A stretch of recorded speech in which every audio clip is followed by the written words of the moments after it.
Jako sa dnes máš? Ja dúfam, že dobre, ale aj keby nie, tak nesmúti. Pretože práve sa pred tebou otvára krajina snov. Poďme do nej spoločne vstúpiť a skryť sa v dnešnom príbehu. Pripravený? Vankuše ponatriasať, pretože snová jazda sa práve začína.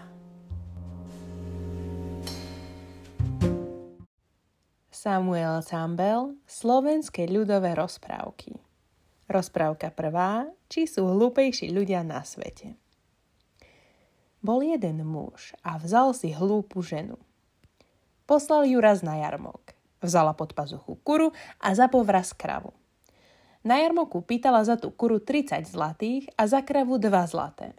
Tú kravu jej hneď kúpili. A kuru nosila až do večera, bo ju každé vysmievalo, že pýta 30 zlatých za kuru. Keď kuru nemohla predať, tak išla k tým Židom, čo kravu kúpili, že keď kravu za 2 zlaté vzali, že by i kuru vzali za 30. Nechceli sa s ňou dohadovať, tak jej dali za tú kuru tých 30 zlatých. Potom ju opojili a položili ju spať do bočky od kolomaže. A posypali ju perím. Ako sa prebudila, tak sama sebe neverila, či je ona, či je vták. Rozmyslela si, že pôjde k svojim kravám, že keď ju budú oblizovať ako brv, takže je ona. A keď nie, takže je dozajista dajaký vták. Prišla domov k tým kravám, tak len fúkali na ňu. Tak ona vyšla na dach, bo myslela, že je naiste už vták. Nuž, že bude lietať. Ako ju muž videl, tak vzal flintu, že bude strieľať. Ako to videla, tak skrikla: Ach, mužu môj, veď to som ja! On ju hneď zavolal dolu z dachu a povedal jej: Ty si hlúpa, veľmi hlúpa. Ja pôjdem teraz do sveta a len potom sa vrátim, keď nájdem viacej takých hlúpych ľudí ako si ty. Inakšie sa nevrátim k tebe. Len sa pobral a pošiel. Prišiel do druhej alebo do tretej dediny a tam videl, ako muž so ženou ustavične lietajú so sitami z dvora do chyže. On sa ich pýta: Čo to robíte? Oni mu povedali: Slnko do chyže nosíme.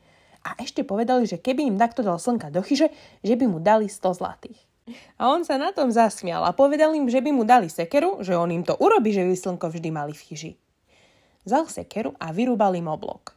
Tak oni nevedeli ani, ako sa mu poďakovať majú za to a dali mu tých 100 zlatých a pošiel. Mal sa vôľu už vrátiť, ale si pomyslel, že ešte ide ďalej. Išiel zas do druhej dediny. Išiel popod oblok a počul, ako tam jeden muž prehorečne plače.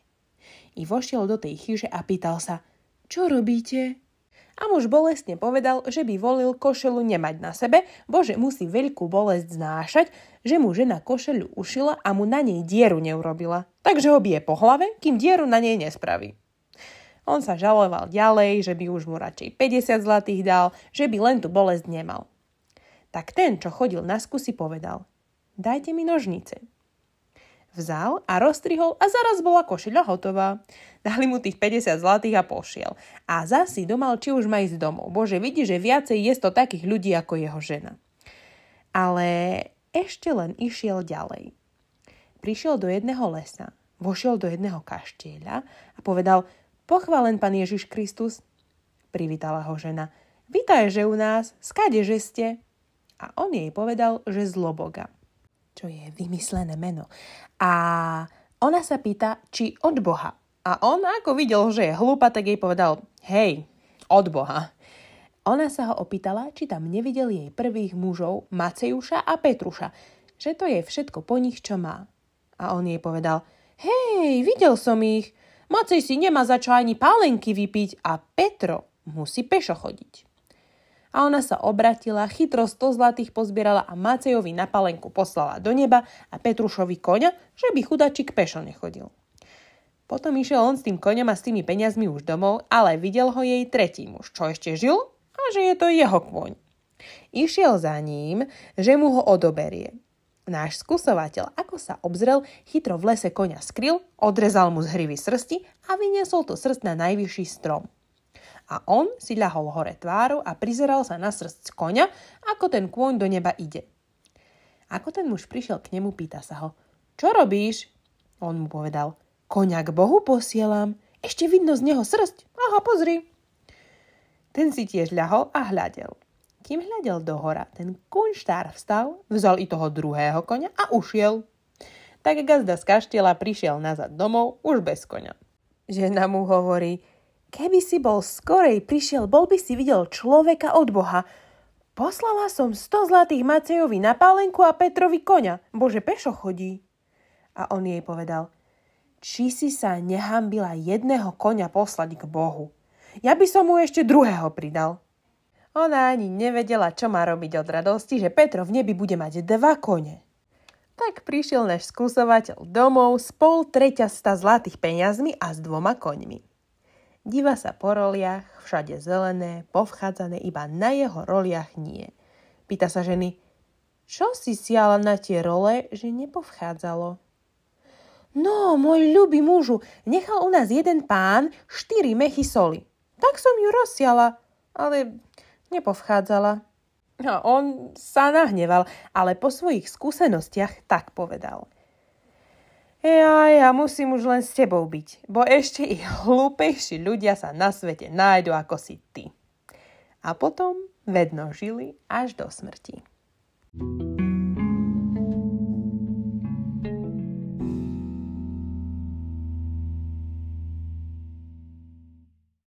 Rozprávka 2. O pánovi, čo vyháňal čerta. Bol jeden pán a chodili k nemu sedliaci po strovu, pomásť a ponosovali sa mu, že je u nich bieda. A on im povedal: ja chcem vedieť, čo je to tá bieda. Povedzte mi. Tak mu povedali, aby sa pekne obliekol a pustil do sveta a nevzal si sebou nič.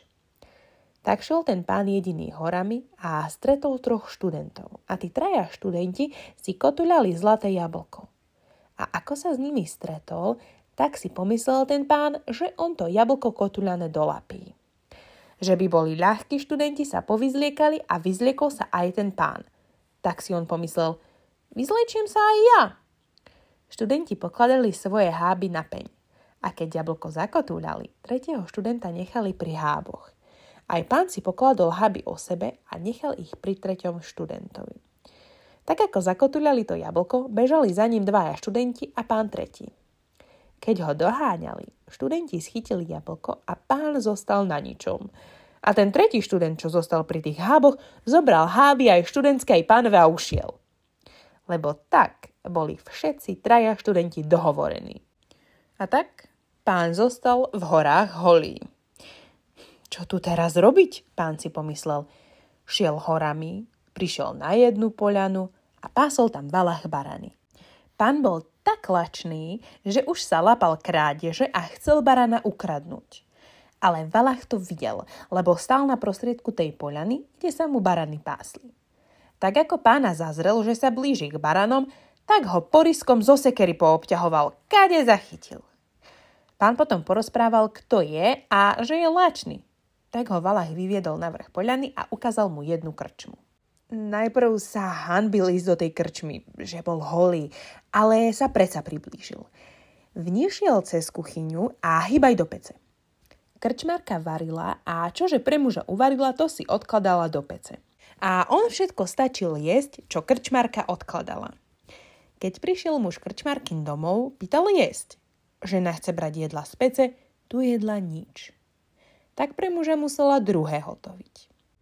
Zvečerilo sa a prišiel ku krčmárke kňaz.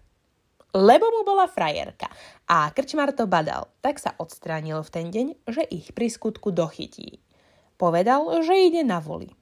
Ale on len na oko odišiel a hneď z večera sa vrátil. A prišiel práve v tú chvíľu, keď sa tí 2 chceli pojímať. Zaklopal krčmár na dvere. Tu sa v izbe obidvaja ľakli, ako kňaz, ako krčmárka, a mali v tej izbe kacheľ na odkladanie. Odložila krčmárka kacheľ a vpustila kňaza do pece. Tak potom boli v peci 2, kňaz aj ten holý pán. A ten pán vedel, čo sa stalo, tak kňazovi nedal pokoja, len do neho dopieral. Kňaz ho tíšil, že mu radšej dá kabát zo seba, ale holý pán len vždy vravel, že mu je tesno a šťuchal kňaza. Potom si ten holý pán predsa vzal kabát kňazov a vyšiel von z pece do kuchyne a sadol si na jednu truhličku. A v tejto truhličke boli muchy, takto v jeseň už. Vzal na seba tú truhličku a vnišiel s ňou do izby v tom kabáte zakrútený. Ako vnišiel do izby, tie muchy zvrčali v tej truhle a krčmar sa ho opýtal. Pane, čo majú v tej truhlici? On mu povedal, proroky. Opýta sa krčmar, a čo by mne vyprorokovali tie proroky? Pán povedal, tie prorokujú, že majú tu v dome čerta. Krčmár povedal, ak vyženú toho čerta, dostanú 100 zlatých. Potom ten z proroky, a kdeže im je pani? Tu je v izbe, hneď ju pošlem. Nech pani postaví na panvu žltej kaše. Pani hneď varila kašu a keď začala vrieť, ten, čo proroky mal, pýtal si varechu a šiel k tej panve, nabral na varechu a frkol do 3 kútov. V 4. kúte v peci bol kňaz. Keď do tohto kúta čľapol, kňaz vyskočil do izby. Krčmar už mal korbač v ruke a milého kňaza od kuta do kuta korbačom. Nemal sa kňaz kde podieť. Vyskočil do obloka, ale krčma bola na vysokom vršku. Tak ako vyskočil a spadol, hneď sa zabil. Krčmar sa ľakol smrti. Dal mŕtvého odvliecť do blízkeho hrona a k tomu, čo proroky mal, odčítal sľúbené peniaze. Potom toho s tými prorokmi odprevadil von z domu. Keď prišiel domov ten pán, čo biedu skusoval, čo bol na skusoch, bol veľmi rád, že domov ešte aj 100 zlatých doniesol. Iba háby mu chybeli.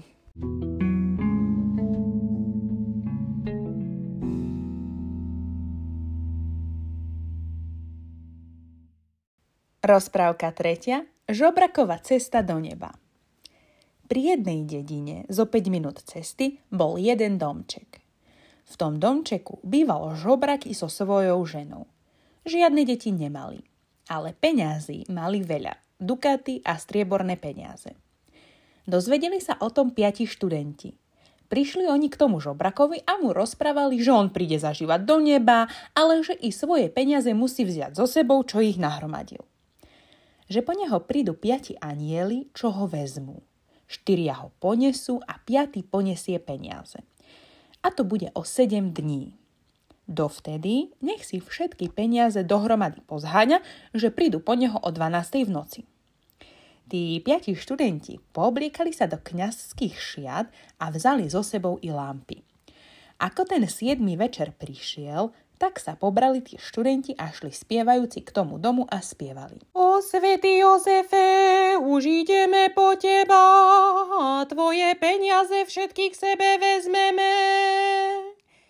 Ako on ten hlas čul, tak vraví žene, ženo, sem dukaty a toliare. A študenti ustavične spievali, dokiaľ v chyži peniaze do mecha kládli. Spievali ustavične.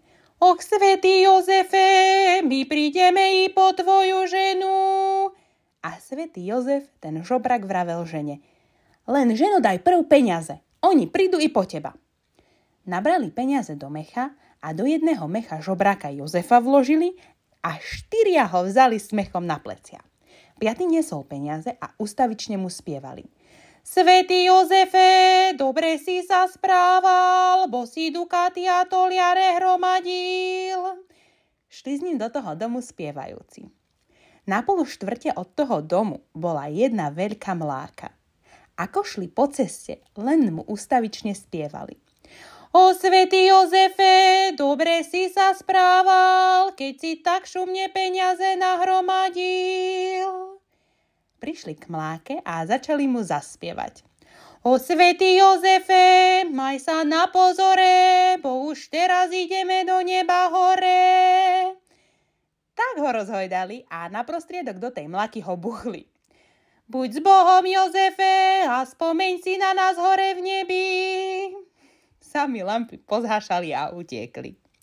Vydriapal sa z tej mlaky a prišiel domov. Začal na ženu kričať, že spráchnivený mech dala. Vytrhol sa anjelom z rúk a povedal. Bohu to ďakujem, že som do mlaky trafil, že som sa nezabil. Teraz čakajme, len sa dobre držme, teraz azda po teba prídu, tak pôjdeme vedno. A ich čakali. A môžu ich čakať do súdneho dňa.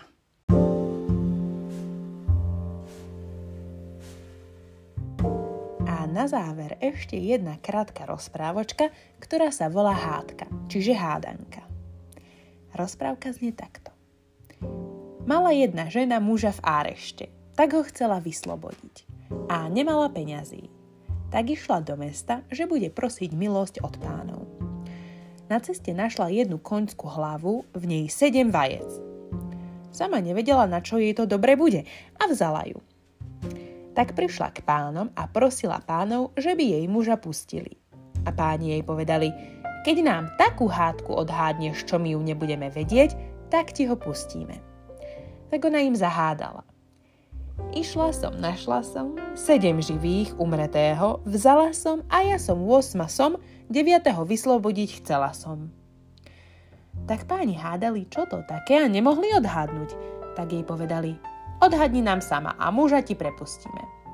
Tak ona im ukázala tú konskú hlavu, v ktorej bolo 7 vajec, a povedala: išla som, našla som 7 živých, umretého, vzala som a ja som 8 som, 9 vyslobodiť chcela som.